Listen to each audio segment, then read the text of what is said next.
Menyemelah deh. Maka dia Nabi tak perlu bawa kewajiban makun raya. Ibu, perlu bawa kewajiban makun raya. Pertama maka dia Nabi tak najaga ini sempajang 5 waktu nak. Dia nak ada Nabi tak sempajang sunnah lah, sempajang tahajud lah, sempajang kabalian lah, sempajang tobat lah, sempajang witrin lah. Dia tak ada. Maka Nabi tak yang kau angkat makun raya. Najaga ini sempajang 5 waktu nak. Najaga ini puasa Ramadan lah. Itu agak puasa sunnah lah. Yang kedua, natuhusilah kena ayyadkhulunal jannata fi kulli babin wa timut tamari daluna suruga tega pintu na suruga melok na tamaki nyamu waktu dari ya apa kuranewe mega saha aku melok tama suruga makun ya perlu pertama jageni halo jageni kana sampai 5 waktu na kedua jaga ini puasa Ramadan, dinamik pertama Ramadan. 3.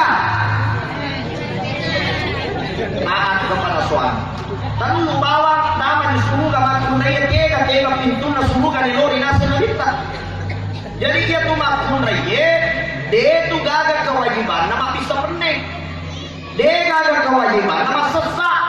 Dia gagal kewajiban nama pel. Sini na ya roh kewajiban nama mana bulan nih? Paham ya? Ini salah-salah. Ya rumah selesai kewajiban naburani, manasu kewajiban naburani, cuci piring kewajiban naburani, mapel kewajiban naburani, kewajiban makun raya perlu bawa. Pertama, jaga ini sempajana. Yang kedua, jaga ini puasa. 3. Tuhusilah kena. Yang kena suruh kita sesat. Nasuruh kita manasu. Nasuruh kita mapel. Yang kena dituhusi panoraka. Ajamah dimuliakan Allah. Jadi bawa tapi diwatan boleh. Ajamah dimuliakan Allah. Jadi artinya ini dulu baru masuk. Makanya rasa nangka yolo napa suara. Ajamah dimuliakan Allah.